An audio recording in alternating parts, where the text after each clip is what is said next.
what Jesus went through for us. And interesting enough, this verse was actually written roughly about 600 years prior to Jesus actually being born. So it's definitely a prophetic work. Something Isaiah definitely could not have known about, could not have even fathomed 600 years later. So we're going to be in chapter 53 tonight. Isaiah. It starts out with verse 1. It says, "Who has believed our message? To whom has the Lord revealed his powerful arm?" Now remember, in the past, somebody said to God, "God, how can this be? How can you do this?" And God very clearly said, "Has the Lord's arm shortened? My servant grew up in the Lord's presence like a tender green shoot, like a root in dry ground." He's talking about Jesus right here. Jesus is a servant. Maybe his son, but he's also a servant. And he's saying that yes, it's a tender green shoot, but it's like a root in dry ground. And what about a root in dry ground? It's got a tough life. It's got to fight. It's got to struggle for everything it's got. It doesn't have that cush life of plant that grows in damp, moist ground. In a good environment, dry ground is not a great environment to grow something. It can't grow, but it's going to be tough. And Jesus went through that. God could have made him a king. God could have made him a prince. God could have made him anything he wanted to make him, but he chose to make him a lowly carpenter's son. So he would experience the lows of this life and rise above them. Because there was nothing beautiful or majestic about his appearance, nothing to attract us to him. Now we all seen the pictures of Jesus, the rock star Jesus. He's got the beautiful hair, he's got the blue eyes, he's got the beard that's just groomed just so. He's got the pale, flawless skin. That is so far, far from where Jesus was. It's not even funny. Have you ever seen a true Israelite man? His beard is big, bushy, like Duck Dynasty. He's not a pretty little groomed up goatee. No, because Jesus was a manly man. And there was nothing beautiful or majestic about his appearance. If you read the scriptures several times, the Pharisees come to capture Jesus in the middle of the crowd. Jesus just melts away into the crowd, and you can't find him. Now, if he was this beautiful man, he wouldn't be able to do that. Why? Because he would stand out. He didn't stand out. Saul stood out, in a crowd because he was so tall. You would see him above everyone else. People like Zacchaeus and Paul stood out because they were so short. Jesus was of average height. He didn't stand out. He looked average. There's nothing to make you say, "Wow, that's the guy I want to follow." People don't follow Jesus because he looked good. They didn't follow him because he was just. They were in awe of him, physically. They were in awe of him because of the spirit that they felt coming from him. He was despised and rejected. Many times, also in the the scriptures or the Gospels are talking about Jesus. There were times that he would be asked to leave. There was even a time where a Samaritan town didn't want Jesus in there at all, and so James and John, of course, in their zeal, said, "Hey, let us call down the fire from God to destroy them for not letting you in here." Which, of course, if you know about the Samaritans, is kind of ironic because the Jews hated the Samaritans. Literally, if you read the chapter where Jesus goes to the well with the Samaritan woman, Samaria is over here. Jesus was traveling from here to here, but they would rather go around so they didn't have to go through this land because they didn't want to have to deal with the Samaritans. That's how much the Jews didn't like the Samaritans. And also, if you think back into the time where Jesus told the parable of the Good Samaritan, the teacher of the law wouldn't even say the word Samaritan. He just said the person that helped him was his neighbor. That's how much the Jews despised the Samaritans. But Jesus was willing to go there. Jesus even did minister to some Samaritans. Because why? Because he loves us, even though we don't deserve it. We turned our backs on him and looked the other way. Think about the disciples. They turned their backs on him. When it really came down to it, they all scattered and ran in fear of their life. They made a mistake. But they came back and then they did things right, like we all must do. When time comes for us to be tested, some of us are going to fail. It's going to happen. Some of us are going to fail completely. Some of us are only going to fail after a while, but it's going to happen. God will forgive you. God is a forgiving God, amen? He was despised, and we did not care. Didn't care that he was despised. Didn't care that, nobody liked him. Why? Because he was a man with sorrows. He was acquainted with deepest grief. He was this carpenter's son. Why should we have to listen to him? Yet it was our weakness he carried. It was our sorrows that weighed him down. He wasn't sorrowful because he had such bad things going on in his life. He was sorrowful because he was, taking upon our sorrows onto himself to alleviate us, to take our yoke onto him and him to give us his yoke, which is life. And we thought his troubles were a punishment from God, a punishment for his own sins. Now this is very common, especially during that time, and there was even a story in John about it, where the man was born blind. They asked him, well, who was the man that sinned? Was it this man that sinned that he was born blind, or was it his parents' fault? And parents sinned to cause him to be born blind. So that was a very real way that they felt about sin, was if you were punished, if you had some kind of affliction, it was that you were being punished because it was a sin from God. And unfortunately, we have people today that still kind of believe that, like, oh, well, if you've got an illness, if you've got a sickness, you just don't have enough faith. You just got too much sin in your life. You don't have enough faith to be healed. But this is true. He says, but he was pierced for our rebellion, crushed for our sins. He was beaten so we could be whole. He was whipped so we could be healed. We've all, I think, seen the Passions. Relatively, we've seen it. We've seen really a dramatization of what happened. I mean, that's probably better than what it really was, honestly. All of us, like sheep, have strayed away. Think about sheep. A sheep is a dumb animal. That's right, amen. A sheep is a dumb animal. That's why a shepherd always has to keep an eye on it, because it's just going to wander off. It's like, oh, hey, look, something over here. I'm going to walk on over here. Oh, squirrel. And so we do. He's the shepherd and we're the sheep, and we keep straying away. We have left God's paths to follow our own. Yet the Lord laid on him the sins of us all. It's not really fair. God's laying the sin of all onto Jesus, and he's not the sheep that ran straight away. It's us. He was oppressed and treated harshly, yet he never said a word. That's also prophetic. Jesus never said anything at his trial. When they were accusing him, he would just be silent until they demanded that he speak, and then he says, it is as you say. Yet he was led like a lamb to the slaughter. Now that's also very meaningful to the Jewish people of this time, because that's how they atoned for sin. They had to sacrifice a goat. They had to sacrifice a sheep, a bull, 2 pigeons. They had all these restrictions on what they had to sacrifice, how they had to sacrifice. It was very methodical, and it's very laid out. Each sin required this much. Sometimes it required an animal sacrifice, a grain sacrifice, and a wine sacrifice. There was just a lot of things to take the place of that sin. And of course, these animals, they don't know they're being slaughtered, so they just kind of and they get killed. And Jesus didn't make a sound. He didn't put up a fight. He knew what was going to happen. He's not a dumb animal. He knew what was going to happen to him, but yet he said nothing. And as a sheep is silent before the shears, he did not open his mouth. Unjustly condemned, he was led away. No one cared that he died without descendants. Right there blows it out of the water, where you have the whole Da Vinci Code, where Jesus had a wife and he had a kid, and there was a lineage of Jesus, because it says right there in the prophetic word, he died without descendants. Well, without descendants means he had no children.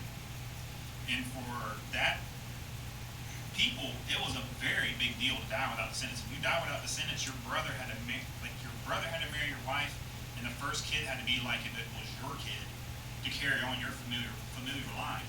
So he was truly rejected. For that to happen to a Jewish family, for him to die, and no one say, no, sorry, he's just dead. We don't care. We just want to be done with him. That's how despised and rejected he was. He wasn't even given that consideration. No one cared that he died without descendants, that his life was cut short in midstream, but he was struck down for the rebellion of my people. See, Isaiah here is getting the picture, saying, oh, yeah, he's be struck down for rebellion of my people, because he knows he's dying for the Israelites. I mean, I think Isaiah's kind of getting a little bit that the Gentiles are going to be able to get in on this too. I was like, but at this time, Israel's still God's chosen people, and he wasn't much into saving, worried about saving the rest of the people.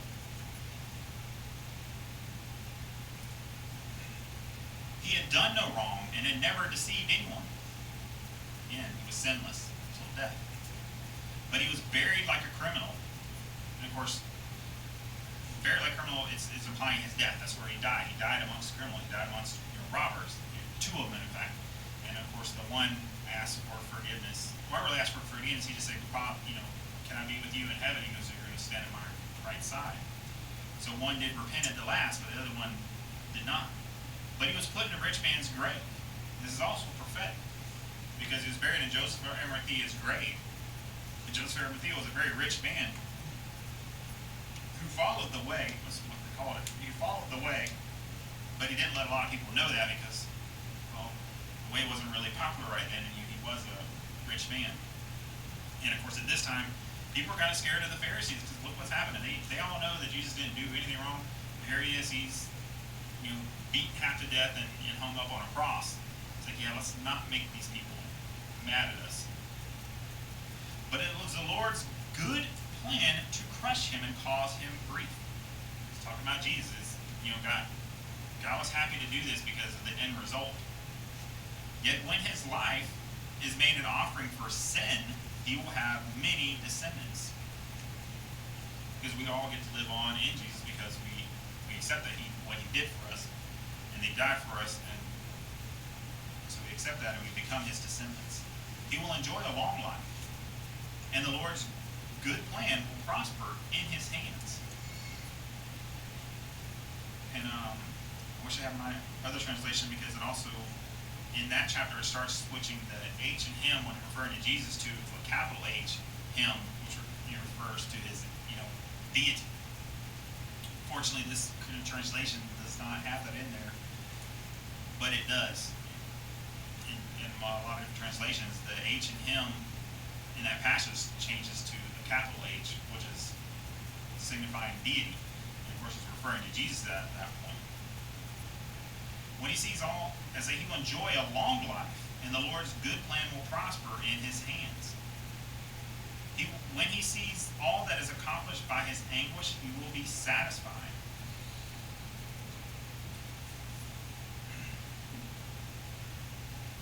Jesus didn't die for nothing. He died so that we might live with him in heaven when his kingdom comes back. And so all that's going to be accomplished because of Jesus dying. Because if Jesus hadn't done what he did, well, when he decides to come back, he would have a lot of space, because there wouldn't be very many people with him. Just there probably would be very, very few. But he did that for us because he loves us, not because we earned it, not because we deserve it. Obviously, we don't. He suffered very greatly because of us, and his Father made him suffer very greatly because of us. Can you imagine how hard it was for God to send his only begotten Son to suffer like that for us, for his flawed creation? I mean, yeah, he knows that Jesus is ultimately going to live again, but that still had to be very tough to do, to send your child. It's like knowing, like, hey, they're going to be okay, but it's really, really going to hurt. It's rough. As a father to love us that much, that's something that doesn't mean anything to you. Well, I'm sorry. I'll pray for you. And because of his experience, my righteous servant will make it possible for many to be counted righteous.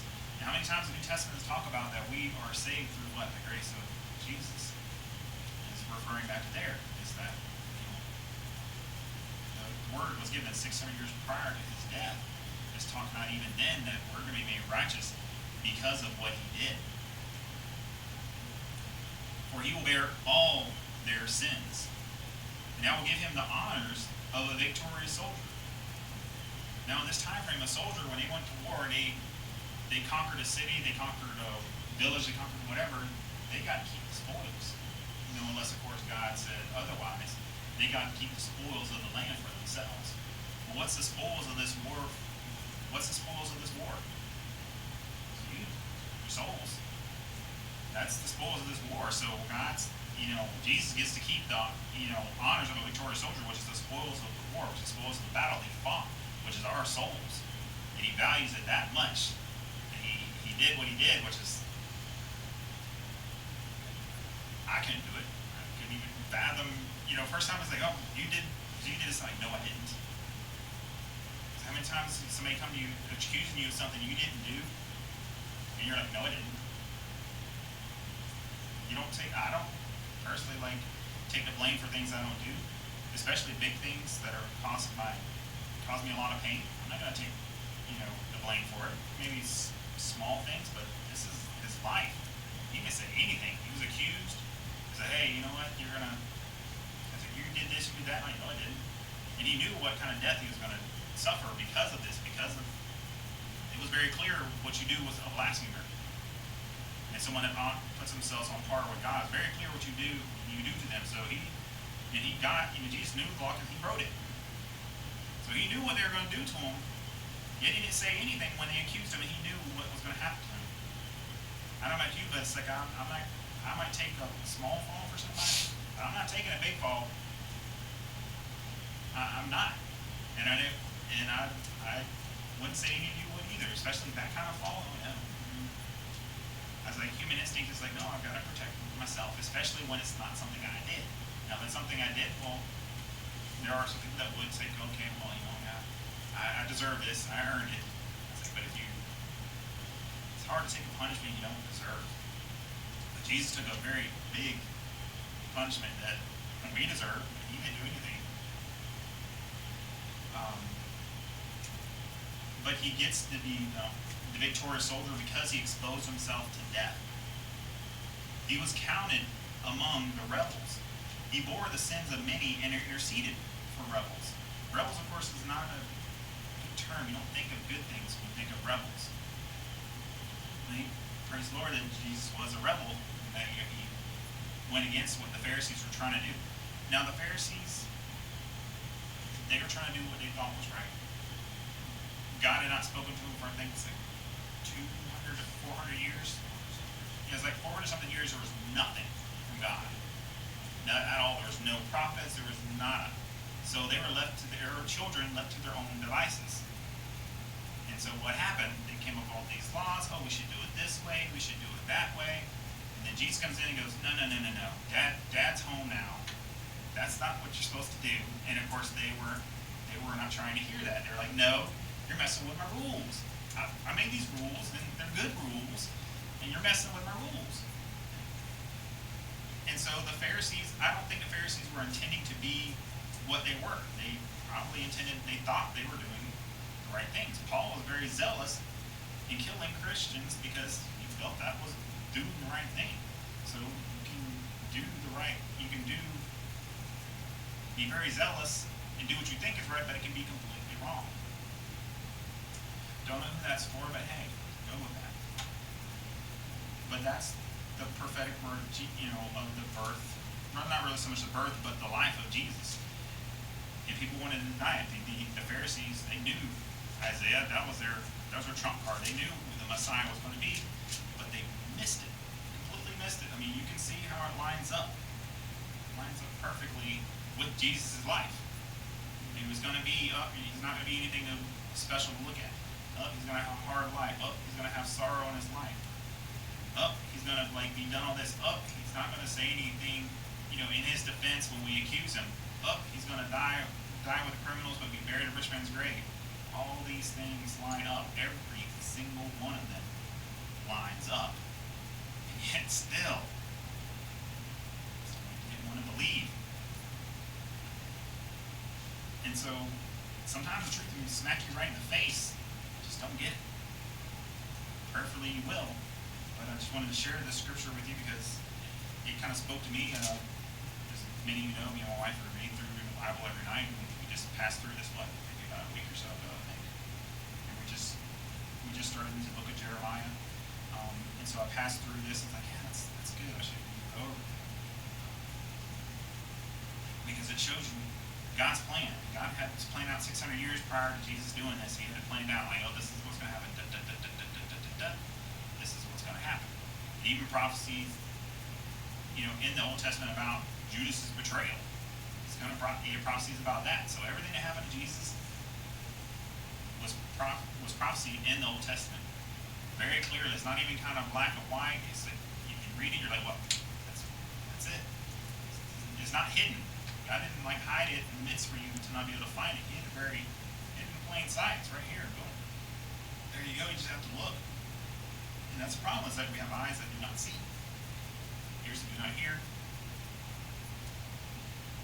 So that's the passage I want to bring to you guys tonight.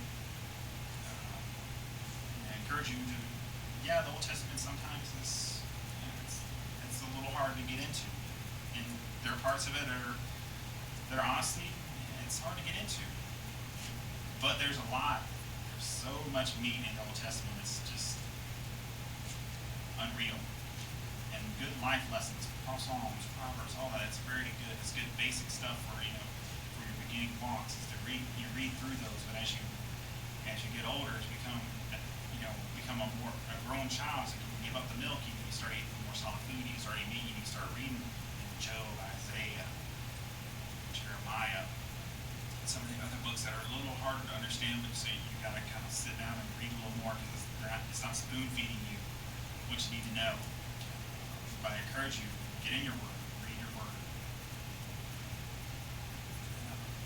I pray blessings for you guys, and you all go out to this world and you can be that light in a dark place.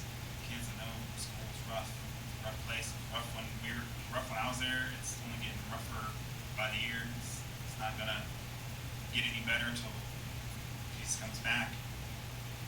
But don't let that break you down. And don't be one of those people that are going to despise or reject Jesus, because the other end of that, if you despise or reject him, it's going to just do the same to you, and that's not. And guess who loses the most out of that?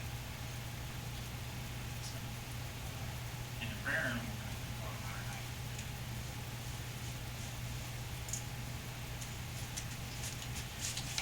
Dear Heavenly Father, thank you for this night, Lord. Thank you for the time we got to spend together in fellowship, learning about your word, Lord, learning about the prophetic word of the death of your Son for us, Lord. Lord, I pray for each of us, Lord, as we go about our days, Lord, whether it be school, or we work, wherever it is that we go, Lord, that we take our light with us into this dark world, Lord, and that we don't let the world, put a damper on our light, Lord. We just let it shine that much brighter, Lord. And Lord, we gather the people to the light, Lord, so that they might catch, they might take the light with them where they go, and let it just spread and let the light, permeate the land, Lord, and drive out the darkness. Lord, just be with us all, Lord, as we just need you, Lord, more than we really want to say, more than we even know. And just be with us all, Lord. We pray, Lord, that the words that came from our mouth were not from me, Lord, that you strike them from their minds, Lord, strike them from